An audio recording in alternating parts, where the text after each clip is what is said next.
Are you unknowingly sabotaging your teen's growth by focusing only on quick wins? Here's how to achieve success without compromising their future potential.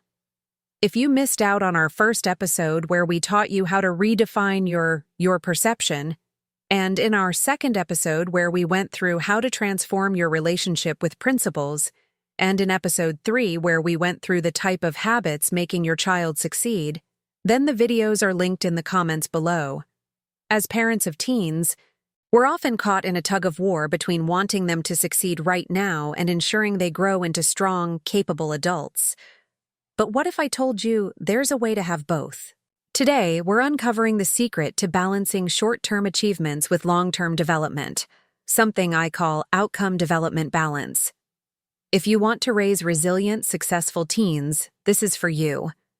But first, let's give you one example on success and one on failure to give you a better picture. Failure. Example: your teen spends all their free time on video games, neglecting their homework. They fail an important test because they didn't manage their time well. This highlights a gap in time management skills and accountability. Success. Example: your teen plans their week, balancing homework, soccer practice, and time to relax. They complete their assignments, perform well in their game, and feel less stressed overall. This shows they've mastered prioritizing and organizing their responsibilities. Next, we will go through what outcome development balance really is and why it's important. Outcome development balance is the practice of focusing on two things: achieving desired results in the present, like good grades, sports wins, or social milestones, while also nurturing the long-term growth of your teen's character, skills, and capabilities. Why is this balance crucial? Because too much focus on outcomes can lead to burnout, pressure, and a fear of failure in your teen. On the other hand, focusing solely on development might slow their progress toward tangible success. The real magic happens when these two priorities work together. Why does this matter? 1. When you get the balance right, your teen feels supported, not pressured. When you miss the balance, you risk creating stress, resentment, or stunting their ability to thrive independently. Example of focusing only on the outcome. A parent pushes their teen to get straight A's in school, setting strict study schedules and emphasizing the importance of perfect grades. While the teen might achieve high marks, they begin to feel immense pressure, anxiety, and fear of failure. This hyper-focus on results doesn't allow room for mistakes or personal growth, leaving the teen emotionally drained and less likely to enjoy learning. Example of focusing only on development. A parent encourages their teen to explore various hobbies and interests without setting clear expectations for follow-through or accountability. The teen may become well-rounded and creative, but without a sense of measurable goals or deadlines, they struggle with consistency, discipline, or achieving tangible accomplishments, like completing a project or excelling in a chosen activity. The balance. A balanced approach might involve supporting the teen in achieving good grades by helping them develop effective study habits, time management skills, and stress relief techniques. This way, they not only achieve the desired outcome of high academic performance, but also build life skills. Example: time management, conflict resolution, that contribute to their long-term growth and independence.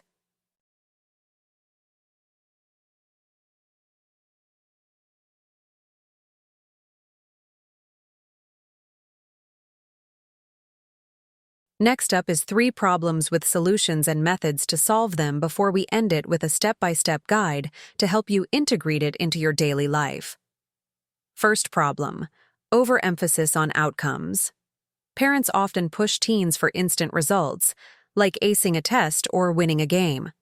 While intentions are good, this can make teens feel they're only valued for their achievements.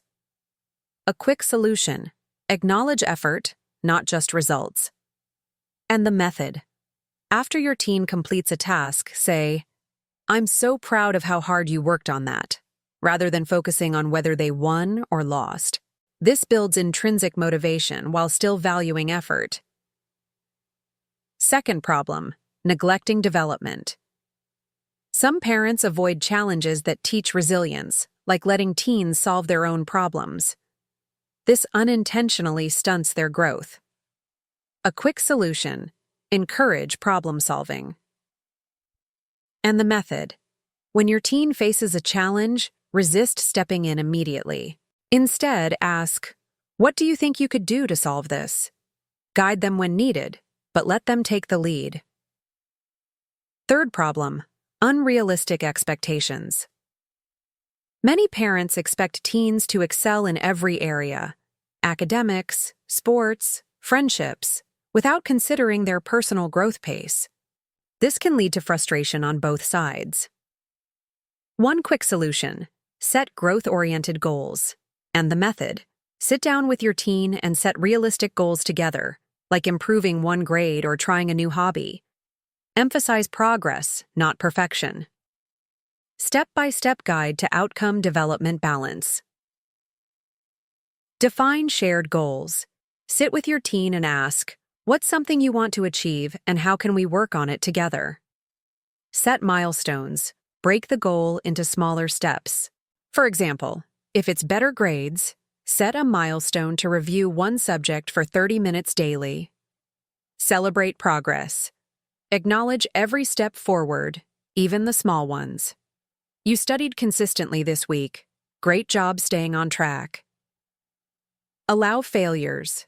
Frame setbacks as learning moments.